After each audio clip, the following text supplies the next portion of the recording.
حضرت ابراہیم علیہ نبینا صلاۃ والسلام کی جو پہلی آزمائش ہے فکر و نظر کی آزمائش، اس کے مطابق آپ کی زندگی کی ابتدا غار سے ہوئی، کیونکہ نمرود نے حکم دے رکھا تھا کہ جس بچے کی بھی پیدائش ہو اس کو پیدائش کے وقت ہی ذبح کر دیا جائے۔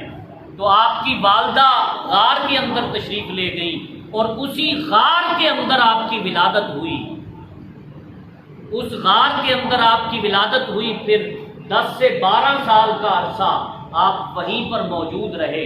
جب پہلی دفعہ آپ باہر نکلے تو آپ نے دیکھا کہ لوگ سورج کی پوجا کر رہے ہیں، چاند کی پوجا کر رہے ہیں، ستاروں کی عبادت کی جا رہی ہے، بتوں کے سامنے اپنی جبین نیاز کو جھکایا جا رہا ہے۔ آپ کا پہلا امتحان فکر و سوچ کا امتحان۔ آپ جب باہر آئے تو آپ نے لوگوں سے کہا، سورج کو دیکھ کر کہا کہ یہ میرا خدا ہے، یہ تو ابھی غروب ہو جائے گا، جو غروب ہو جائے وہ خدا نہیں ہوا کرتا۔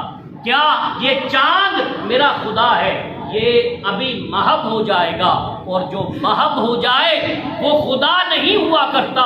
آپ نے فرمایا میرا خدا وہ ہے جو ان سب چیزوں کا خالق بھی ہے، میرا خدا وہ ہے جس نے سورج کو پیدا کیا، جس نے چاند کو پیدا کیا، جس نے ستاروں کو پیدا کیا، میرا خدا تو ان کا خالق ہے۔ لوگ مخلوق کی عبادت شروع کر چکے ہیں۔